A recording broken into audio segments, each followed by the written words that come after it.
ഭർത്താവിനെ ഉപേക്ഷിച്ച് കാമുകന്റെ വീട്ടിൽ സ്ഥിരതാമസമാക്കിയ ഒരു യുവതി. പക്ഷേ 6 മാസങ്ങൾക്ക് ശേഷം ആ കാമുകന്റെ വീട്ടിൽ ആ യുവതിയെ മരിച്ച നിലയിൽ കണ്ടെത്തി. അതൊരു ആത്മഹത്യയാണെന്നാണ് എല്ലാവരും ആദ്യഘട്ടത്തിൽ കരുതിയത്. പക്ഷേ ആ യുവതിയുടെ പോസ്റ്റ്മോർട്ടം റിപ്പോർട്ട് വന്നപ്പോഴാണ് ഒരു കാര്യം മനസ്സിലാകുന്നത്. അതൊരു ആത്മഹത്യയല്ല, നേരെ മറിച്ച് കൊലപാതകമാണ്. എല്ലാവരും ഒരേപോലെ സംശയിച്ചത് ആ കാമുകനെയായിരുന്നു. അങ്ങനെ കേസിലെ അന്വേഷണ ഉദ്യോഗസ്ഥൻ ആ കാമുകനെ കസ്റ്റഡിയിലെടുത്തു. ഇടിച്ച് ചതച്ച് ഈ കുറ്റം സമ്മതിപ്പിക്കാൻ ശ്രമിച്ചു. പക്ഷെ ആ കാമുകൻ പറയുകയാണ് താനല്ല ഈ കൊലപാതകം ചെയ്തത്. അങ്ങനെ ലോക്കൽ പോലീസിൽ നിന്ന് ഈ കേസ് അന്വേഷണം ക്രൈംബ്രാഞ്ചിനെ ഏൽപ്പിക്കുകയും ചെയ്തു. നീണ്ട നാളത്തെ അന്വേഷണത്തിനൊടുവിൽ ക്രൈംബ്രാഞ്ച് കണ്ടെത്തുകയാണ് ആ കാമുകനല്ല ആ പെൺകുട്ടിയെ കൊലപ്പെടുത്തിയത്. നേരെ മറിച്ച് പോലീസുകാർക്കും വീട്ടുകാർക്കും നാട്ടുകാർക്കും ആർക്കും തന്നെ സംശയമില്ലാത്ത ആ നാട്ടിലെ മറ്റൊരു വ്യക്തിയാണ് ഈ കൊലപാതകം ചെയ്തിരിക്കുന്നത്. ഒരുപക്ഷെ ഈ വീഡിയോ കാണുന്ന കുറച്ചു പേർക്കെങ്കിലും ഈ കേസിനെ കുറിച്ച് അറിയാൻ സാധിക്കും. പത്തനംതിട്ടയിലെ ടിഞ്ചു മൈക്കിളിന്റെ കൊലപാതകം 2019 ഡിസംബർ 15-നാണ് ഈ കേസിന് കാരണമായിട്ടുള്ള സംഭവങ്ങൾ നടക്കുന്നത്. ഈ ടിഞ്ചുവിന് 26 വയസ്സാണ് പ്രായം. ഒരു നേഴ്സായിട്ടുള്ള യുവതിയായിരുന്നു. വിവാഹം കഴിച്ച് ഭർത്താവുമായിട്ട് ജീവിച്ചു പോവുകയായിരുന്നു. പക്ഷെ ചില ദാമ്പത്തിക പ്രശ്നങ്ങൾ ഉണ്ടാകുകയും അതിനെ തുടർന്ന് ആ ബന്ധം പൂർണ്ണമായിട്ട് ഉപേക്ഷിച്ച് കാമുകനായിട്ടുള്ള ടിജിൻ ജോസഫിന്റെ വീട്ടിലേക്ക് എത്തി സ്ഥിരമായിട്ട് താമസം ആരംഭിക്കുകയും ചെയ്തു. ഈ ടിജിൻ ജോസഫിന്റെ വീട് പത്തനംതിട്ട മല്ലപ്പള്ളിക്ക് അടുത്താണ്. ഈ ടിജിന് മറ്റൊരു ഭാര്യയും കുട്ടിയുമൊക്കെ ഉണ്ട്. പക്ഷേ ഈ ടിജിന്റെ വീട്ടിലേക്ക് എത്തുന്നതിന് കുറച്ചുനാൾ മുമ്പ് തന്നെ ആ ബന്ധം പൂർണ്ണമായിട്ട് ഉപേക്ഷിച്ച് ടിജിൻ ഒറ്റയ്ക്കാണ് താമസിച്ചിരുന്നത്. ടിജിന്റെ വീട്ടിൽ ടിജിനെ കൂടാതെ പിതാവായിട്ടുള്ള ജോസഫും ഉണ്ട്.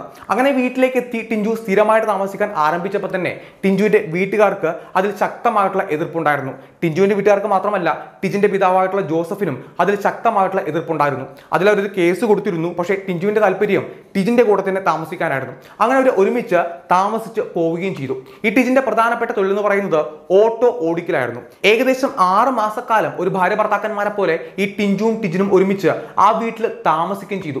അതിനിടയിൽ ഈ ടിഞ്ചുവിന്റെ നേഴ്സിംഗ് ജോലി പൂർണ്ണമായിട്ട് നഷ്ടപ്പെട്ടിരുന്നു. അവർക്ക് അതിലൊരുപാട് മാനസികമായിട്ടുള്ള ബുദ്ധിമുട്ടുകൾ ഉണ്ടാകുകയും ചെയ്തതാണ്. അങ്ങനെ ഇരിക്കുകയാണ് ഡിസംബർ 15-ാം തീയതി ഈ സംഭവങ്ങൾ നടക്കുന്നത്. അന്നുണ്ടായ കാര്യങ്ങൾ ഇങ്ങനെയാണ്. അന്ന് രാവിലെ ഏകദേശം 9 മണിയായപ്പോൾ ടിജിന്റെ പിതാവായിട്ടുള്ള ജോസഫ് ഒരു ബന്ധു വീട്ടിലേക്ക് പോയിരുന്നു. അന്നേ ദിവസം രാവിലെ 10 മണിക്ക് ഈ ടിജിന് ആലപ്പുഴ ഹരിപ്പാട്ടിലേക്ക് ഒരു ഓട്ടം പോകേണ്ട ആവശ്യമുണ്ടായിരുന്നു.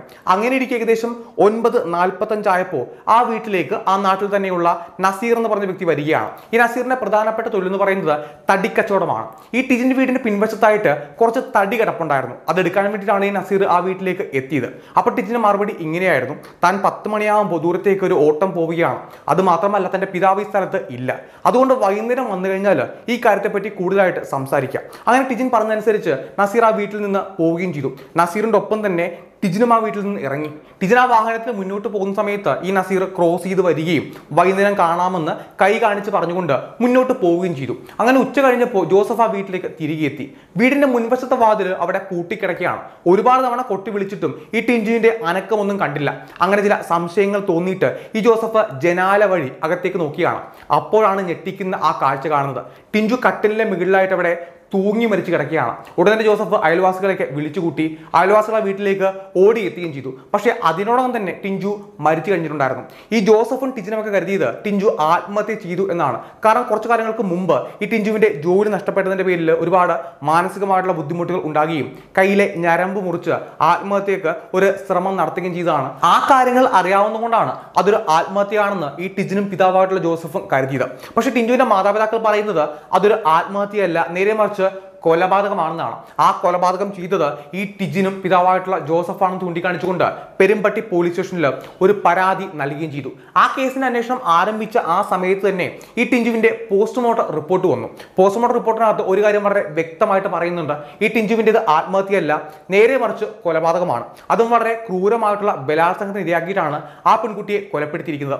അവളുടെ ശരീരത്ത് 53ഓളം മുറിവുകളുണ്ട്. അങ്ങനെ പോലീസ് ഉറപ്പിക്കുകയാണ് അതൊരു ആത്മഹത്യയല്ല, നേരെ മറിച്ച് കൊലപാതകമാണ്.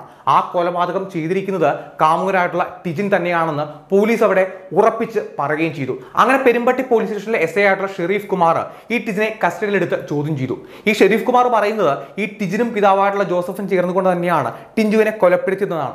അതിനു വേണ്ടിയിട്ട് ഈ ലോക്കപ്പിൽ വെച്ച് ഒരുപാട് മർദ്ദിപ്പിച്ചുകൊണ്ട് ആ കുറ്റം സമ്മതിപ്പിക്കാനുള്ള ശ്രമം നടത്തുകയും ചെയ്തു. പക്ഷെ ടിജിൻ പറയുന്നത് താനല്ല ആ കൊലപാതകം ചെയ്തതെന്നാണ്. ഈ ടിജിൻ പിന്നീട് മാധ്യമങ്ങളോട് പറഞ്ഞ കാര്യമുണ്ടായിരുന്നു. ഈ ഷെരീഫ് കുമാർ ലോക്കപ്പിൽ വെച്ച് ഒരുപാട് ഉപദ്രവിക്കുകയും ഈ കേസിൽ കേസിൽ നിന്ന് ഊരിപ്പോകണമെങ്കിൽ 50,000 രൂപ തനിക്ക് തന്നാൽ മതി, അങ്ങനെയാണെന്നുണ്ടെങ്കിൽ നിന്നെ പുഷ്പം പോലെ ഈ കേസിൽ നിന്ന് ഊരി തരാമെന്ന് ഉറപ്പ് പറയുകയും ചെയ്തു. പക്ഷെ ടിജിന്റെ മറുപടി എന്ന് പറയുന്നത് താനല്ല ആ കൊലപാതകം ചെയ്തത്, അങ്ങനെയാണെങ്കിൽ എന്തിനു വേണ്ടിയിട്ട് താൻ 50,000 രൂപ നൽകണം എന്നാണ്. അതിനെ തുടർന്ന് വീണ്ടും വീണ്ടും ഈ ഷെരീഫ് കുമാർ ലോക്കപ്പിൽ വെച്ച് ഈ ടിജിനെ ഉപദ്രവിക്കുകയും ചെയ്തു. അങ്ങനെ കേസന്വേഷണം മന്ദഗതിയിലായപ്പോൾ ലോക്കൽ പോലീസിൽ നിന്ന് ഈ കേസന്വേഷണം ക്രൈംബ്രാഞ്ചിനെ ഏൽപ്പിക്കുകയും ചെയ്തു. ക്രൈംബ്രാഞ്ച് ഈ കേസിനെ പറ്റി വളരെ വിശദമായിട്ട് പഠിച്ചു. അപ്പോഴാണ് ഒരു കാര്യം മനസ്സിലാകുന്നത്, ലോക്കൽ പോലീസിന്റെ അന്വേഷണം എന്ന് പറയുന്നത് ടിജിനെ കേന്ദ്രീകരിച്ച് മാത്രമായിരുന്നു. അതായത് ഈ ടിഞ്ചുവിനെ കൊലപ്പെടുത്തിയത് ടിജിൻ തന്നെയാണെന്ന് മനഃപൂർവ്വം വരുത്തി തീർക്കാൻ വേണ്ടി മാത്രമാണ് ലോക്കൽ പോലീസ് ശ്രമിച്ചിരിക്കുന്നത്. അങ്ങനെ ക്രൈംബ്രാഞ്ചിന്റെ അന്വേഷണത്തിൽ ഒരു കാര്യം മനസ്സിലാക്കുകയാണ്, ഈ മരണപ്പെട്ട ടിഞ്ചുവിന്റെ ഉയരം എന്ന് പറയുന്നത് 153 സെന്റിമീറ്റർ ആണ്. ഈ ആത്മഹത്യ ചെയ്ത ആ മുറിയിൽ ഒരു കട്ടിലുണ്ട്, ആ കട്ടിലിന്റെ മുകളിലായിട്ട് ഒരു ബക്കറ്റ് കയറ്റി വെച്ചിട്ട് ആ ബക്കറ്റിന് മുകളിൽ കയറി നിന്നുകൊണ്ടാണ് ഈ ആത്മഹത്യക്ക് ശ്രമിച്ചത്. ഇതായിരുന്നു ലോക്കൽ പോലീസിന്റെ ആദ്യത്തെ രേഖപ്പെടുത്തൽ എന്ന് പറയുന്നത്. എന്തായാലും ടിഞ്ചു ആത്മഹത്യ ചെയ്തതല്ലെന്ന് കൃത്യമായിട്ട് മനസ്സിലായിട്ടുണ്ട്. അങ്ങനെയാണെങ്കിൽ ആ കൊലപാതകം ചെയ്ത ആ വ്യക്തി ആ ബക്കറ്റിന് മുകളിൽ കയറി നിന്നുകൊണ്ടായിരിക്കണം ആ ഉത്തരത്തിന്റെ ഹുക്കിൽ ഒരു കെട്ട് ഇട്ടിട്ടുള്ളത്. എന്തായാലും ആ മുറിയുടെ കൃത്യമായിട്ടുള്ള ഉയരം കണക്കിലെടുക്കുമ്പോൾ 6 അടിക്കടുത്ത് ഉയരമുള്ള ഒരാൾക്ക് മാത്രമേ ആ ബക്കറ്റിന്റെ മുകളിൽ കയറി നിന്നാൽ പോലും ആ ഹുക്കിൽ എത്താൻ കിട്ടുകയുള്ളൂ. അങ്ങനെയാണെങ്കിൽ എന്തായാലും ഈ കൊലപാതകം ചെയ്ത വ്യക്തിക്ക് 6 അടിക്ക് അടുത്ത് തന്നെ ഉയരം ഉണ്ടാകണം. ഈ ടിജിന്റെ പിതാവായിട്ടുള്ള ജോസഫിനോ 6 അടിക്കടുത്ത് ഉയരം ഇല്ല. അങ്ങനെയെങ്കിൽ ഈ കൊലപാതകം ചെയ്ത വ്യക്തി ടിജിനോ ജോസഫോ അല്ല എന്ന് പോലീസിന് അവിടെ ഉറപ്പാവുകയാണ്. അത് മാത്രമല്ല, ഈ ടിഞ്ചുവിന്റെ മരണസമയത്തെ കൈകളിലെ നഖങ്ങൾക്കിടയിലായിട്ട് കുറച്ച് രക്തത്തിന്റെ അംശങ്ങളും അതേപോലെ തന്നെ തൊലിയുടെ അംശങ്ങളും ഉണ്ടായിരുന്നു. അതിന്റെ DNA പരിശോധിച്ച് ആ സാമ്പിൾസിനോട് മാച്ച് ആകുന്ന കൃത്യമായിട്ടുള്ള സാമ്പിൾസ് കണ്ടെത്തി കഴിഞ്ഞാൽ ഈ കൊലപാതകയെ ഈസി ആയിട്ട് കണ്ടെത്താനായിട്ട് സാധിക്കും. പക്ഷേ ലോക്കൽ പോലീസ് അതിനെ കേന്ദ്രീകരിച്ചും യാതൊരുവിധ അന്വേഷണവും നടത്തിയിട്ടില്ല. ആ സാമ്പിൾസ് കൃത്യമായിട്ട് പരിശോധിക്കുകയാണ്. അതായത് ഈ ടിജിന്റെ പിതാവായിട്ടുള്ള ജോസഫിന്റെ സാമ്പിൾസ് പരിശോധിച്ചു. ആ 2 സാമ്പിൾസും ഈ ടിഞ്ചുവിന്റെ നഖങ്ങൾക്കിടയിൽ നിന്ന് കിട്ടിയിട്ടുള്ള ആ DNA സാമ്പിളുമായിട്ട് മാച്ച് ആകുന്നില്ല. അങ്ങനെ DNA കേന്ദ്രീകരിച്ച് പരിശോധിക്കാനായിട്ട് ക്രൈംബ്രാഞ്ച് അവിടെ തീരുമാനമെടുക്കുകയാണ്. അതിനു വേണ്ടിയിട്ട് ലാസ്റ്റ് സീൻ തിയറി എന്ന് പറയുന്ന ഒരു അന്വേഷണ രീതി അവിടെ ഉപയോഗിക്കുകയും ചെയ്തു. അതായത് ഈ ടിഞ്ചുവിനെ അവസാനമായിട്ട് നേരിട്ട് കണ്ടിരിക്കുന്നത് ആരൊക്കെയാണ് അവരെ കേന്ദ്രീകരിച്ചുകൊണ്ട് അവരുടെ DNA പരിശോധിക്കുക. അതിനു വേണ്ടിയിട്ട് പോലീസ് ഒരു ലിസ്റ്റ് തയ്യാറാക്കുകയും ചെയ്തു. ആ ലിസ്റ്റിൽ പല ആൾക്കാരുടെ പേരുണ്ടായിരുന്നു.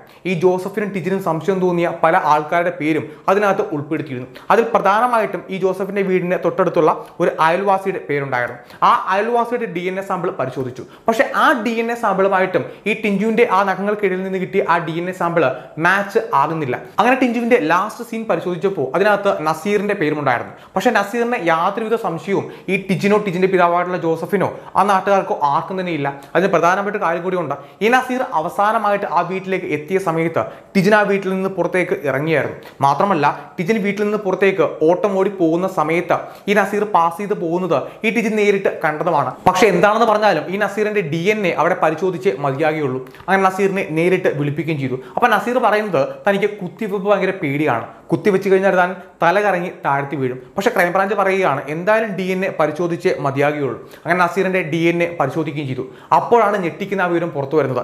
ഈ നസീറിന്റെ സാമ്പിളുമായിട്ട് ഈ ടിഞ്ചുവിന്റെ ആ നഖങ്ങൾക്കിടയിൽ നിന്ന് കിട്ടിയ ആ സാമ്പിൾസ് മാച്ച് ചെയ്യുന്നുണ്ട്. അതായത് ഈ കൊലപാതകം ചെയ്തിരിക്കുന്ന ആ വ്യക്തി ഈ നസീർ തന്നെയാണ്. ഈ നസീറിനെ സംശയിക്കാനായിട്ട് 1-2 കാര്യങ്ങൾ കൂടെ വേറെയുമുണ്ട്. ഈ നസീറിന് 6 അടിക്കടുത്ത് ഉയരമുണ്ട്. അത് മാത്രമല്ല, ഈ ഡിസംബർ 15-ാം തീയതി നസീറ വീട്ടിലേക്ക് വരുന്നതിന് നേരിട്ട് കണ്ട സാക്ഷികളുണ്ട്. അതുകൂടാതെ ഈ മരണസമയത്ത് ഈ ടിഞ്ചുവിന്റെ കഴുത്തിലുണ്ടായിരുന്ന ആ കെട്ടിന് ഒരു പ്രത്യേകതയുണ്ട്. സാധാരണഗതിയിൽ ആത്മഹത്യക്ക് ആൾക്കാർ ഉപയോഗിക്കുന്ന ഒരു കെട്ടായിരുന്നില്ല ആ കയറിന് ഉണ്ടായിരുന്നത്.